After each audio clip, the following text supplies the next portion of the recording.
Hello everyone. I am Dr. Anubhuti Tiwari, Associate Professor Botany at SRKP Government College, Kishangarh. आज का हमारा topic है anatomy of dicot stem.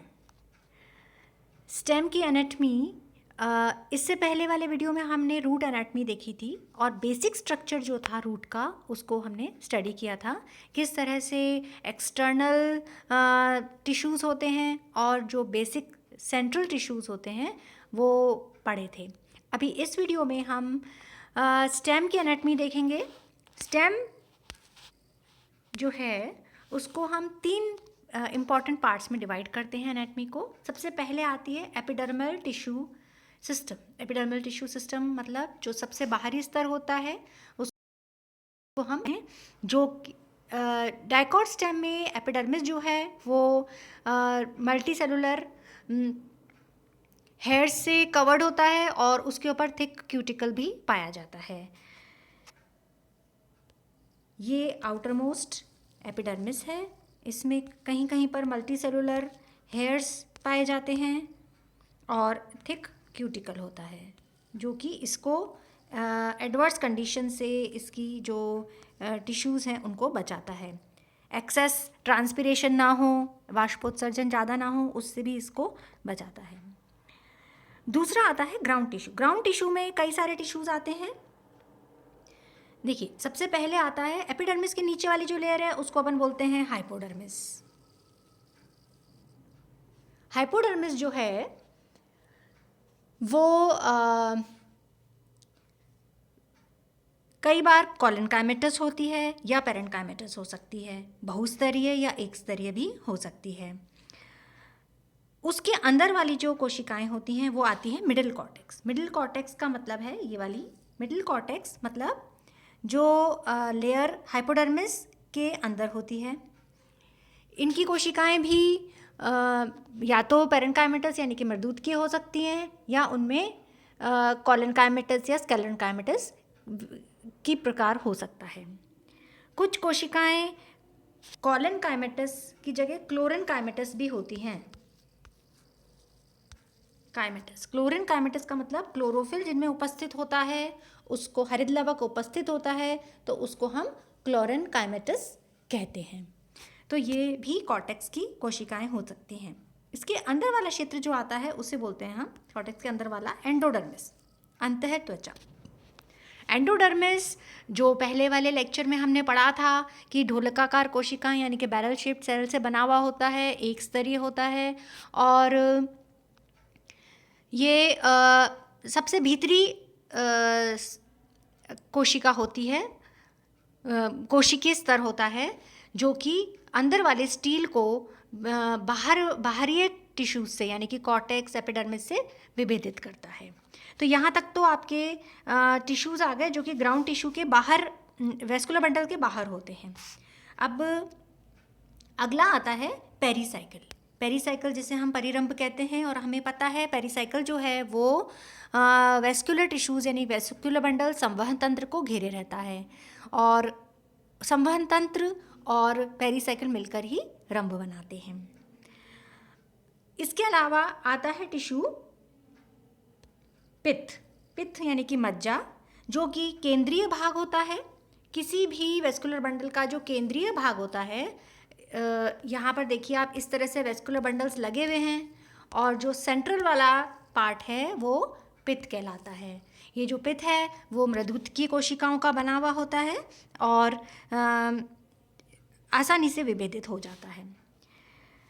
और इसके अलावा आते हैं मेडुलरी रेज। मेडुलरी रेज क्या होते हैं? मेडुलरी रेज जो दो वेस्कुलर बंडल के बीच में इस तरह की कोशिकाएं पाई जाती हैं, मृदुतकीय कोशिकाएं होती हैं जो कि ऐसा माना जाता है कि पित्त से कॉर्टेक्स तक उनका एक्सटेंशन है, वो बढ़ी हुई हैं, पित्त से होती हुई वो कॉर्टेक्स तक जा रही हैं और दो वेस्कुलर बंडल के बीच में हैं। इस तरह की संरचना को हम मेडुलरी रेज कहते हैं। तो ये तो स्ट्रक्चर्स हो गए जो कि माना जाता है ग्राउंड टिश्यू बनाते हैं और वो पूरी स्टेम के अंदर बिखरे हुए होते हैं। अब इसके बाद आती है संरचना वेस्कुलर टिश्यूज़ की। वेस्कुलर टिश्यूज़, वेस्कुलर बंडल्स, जो कि जब हम वेस्कुलर बंडल्स देखते हैं देखिए यहाँ पर अगला वाला जो चित्र है, पहले इसको एक बार देखते हैं। इसमें सबसे बाहर अभी तक हमने पढ़ा, सबसे बाहर एपिडर्मल हेयर्स होते हैं, मल्टी सेलुलर एपिडर्मल हेयर्स होते हैं, ये रहा पहला। और क्यूटिकल होता है, ये दोनों ही एपिडर्मिस के ऊपर लगे हुए होते हैं। इसके अंदर वाली जो कोशिकाएं आपको दिख रही हैं वो कॉर्टेक्स है, ये पूरा हाइपोडर्मिस है और कॉर्टेक्स है, इसे हम कॉर्टेक्स कहते हैं। और कॉर्टेक्स यहाँ पर दो तरह की कोशिकाओं का बना हुआ है, जो कि अभी हमने जो कार्ड देख रहे हैं, जरूरी नहीं है सभी कार्ड में एक जैसी संरचना हो कॉर्टेक्स की। कॉर्टेक्स की जो कोशिकाएं हैं वो अलग अलग पादप में अलग अलग हो सकती हैं। तो यहाँ पर जो कार्ड दिख रहा है उसमें हमें जो ऊपर वाली कोशिकाएं हैं, ये वाली, ये कॉलन काइमेटस है। कॉलन काइमेटस, कॉलन काइमेटस का मतलब होता है कि पैरेंकाइमेटस मतलब इस तरह से जो कोशिकाएं हैं, ये तो पैरेंकाइमेटस कोशिका हैं। और अगर इन कोशिका के बीच में किसी तरह की डिपॉजिशन हो जाती है लिग्निन की या अन्य पदार्थ की, तो उसको हम कॉलन काइमेटस सेल्स कहते हैं। जैसा आप यहाँ देख रहे हैं, कोशिकाओं के बीच बीच में काले रंग का क्षेत्र है जिसे हम कॉलन काइमा कह रहे हैं। अब इसी के नीचे वाली जो संरचना है, देखिए हरे रंग की संरचना है, ये जो हरे रंग की संरचना बनी है ये है क्लोरेन काइमेटस,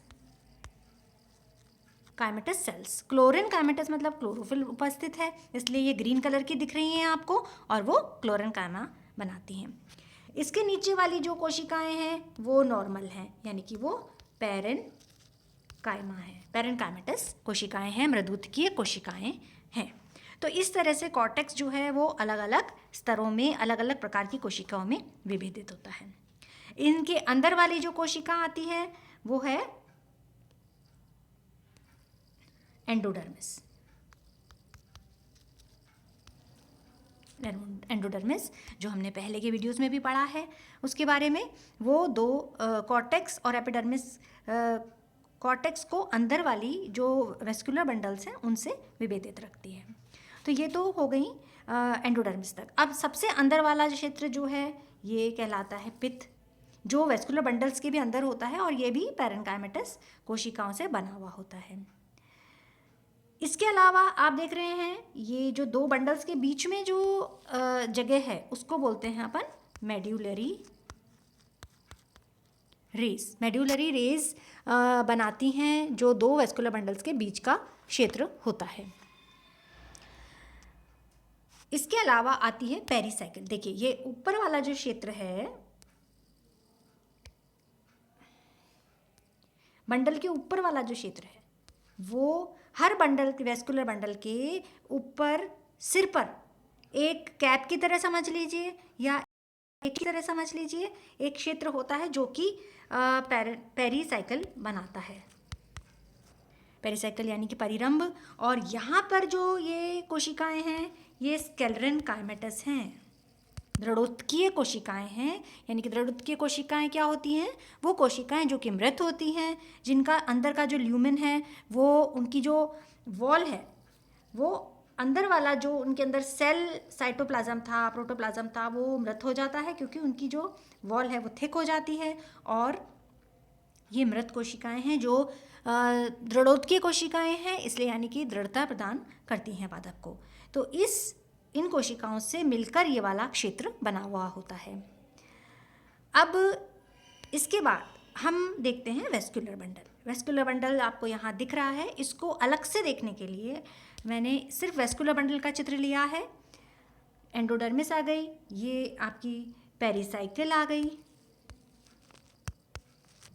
ठीक है। अब तीन क्षेत्र आते हैं। सबसे बाहर जो हरे रंग का है वो है फ्लोएम, उसके बीच में कोशिकाएं हैं वो हैं एधा या कैम्बियम, और सबसे अंदर वाली जो कोशिकाएं हैं वो है जाइलम या दारू। अब स्टेम को और रूट को विभेदित करने के लिए हमने रूट में देखा था, आप थोड़ा ध्यान करिए, वहाँ पर रेडियल वेस्कुलर बंडल था। कैसा था? रेडियल यानी कि अरीय प्रकार। रेडियल का मतलब होता है कि जाइलम और फ्लोएम कभी भी साथ साथ नहीं होते, एक ही रेडियाई पे नहीं होते, एकांतर क्रम में होते हैं, यानी कि एक बार जाइलम आएगा, फिर फ्लोएम, फिर जाइलम, फिर फ्लोएम, इस तरह से जब चलते हैं तो उसको हम बोलते हैं रेडियल। जबकि स्टेम में ये रूट की कैरेक्टरिस्टिक है। और अगर हम स्टेम लेते हैं तो वहाँ पर क्या होता है, स्टेम में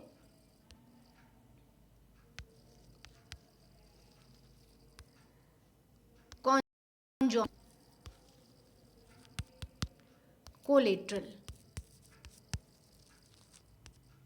conjoint and collateral vascular bundles होते हैं।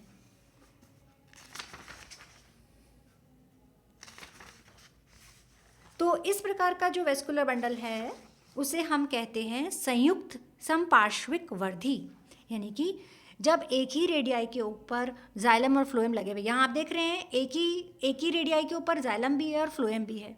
नीचे जाइलम है, ऊपर फ्लोएम है, बाहर की तरफ फ्लोएम है, अंदर की तरफ जाइलम है। तो ऐसी जब संरचना होती है तो उसको अपन कॉन्जॉइंट, जॉइंट है दोनों, तो कॉन्जॉइंट और कोलेटरल, एक ही लेटरल व्यू के अंदर वो तो दिख रहे हैं हमको, इसलिए वो कोलेटरल वेस्कुलर बंडल्स बनते हैं। अब अलग टर्म आती है जो हमने पिछली रूट में भी समझाई थी मैंने आपको, कि एंडार्क और एक्सार्क कंडीशन होती है। एंडार्क और एक्सार्क का क्या मतलब होता है कि एंडार्क का मतलब होता है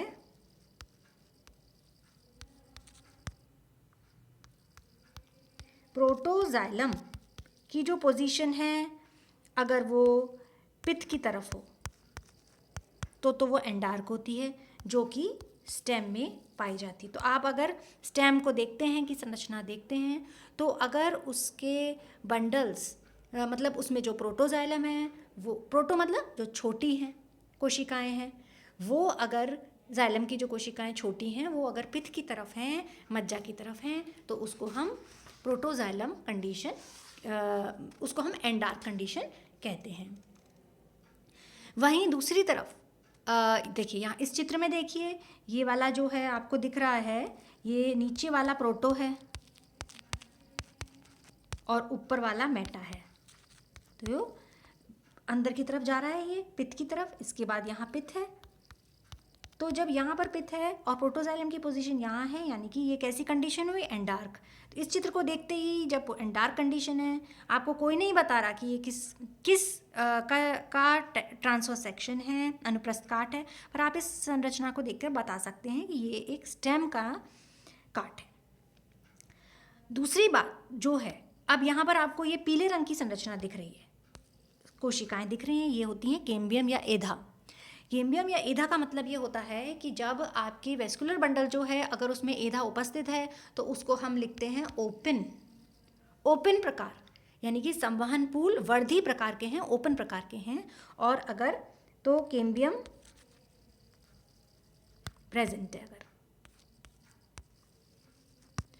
और अगर एब्सेंट है यानी कि नहीं हो। अब प्रेजेंट किन में होता है, अभी हमने देखा इसमें है, यानी कि ये जो प्लांट है वो डाइकॉट प्लांट है, डाइकॉट स्टेम का सेक्शन है, इसलिए वो डाइकोटिलिडनस जितने भी प्लांट्स होते हैं उनमें आपको इस तरह की स्टेम देखने को मिलेगी। तो वो ओपन बंडल है। अब दूसरी तरफ आता है कि अगर वो एधा या केम्बियम अनुपस्थित हो, केम्बियम एब्सेंट हो, अगर केम्बियम एब्सेंट है तो ये क्लोज्ड कहलाएगा।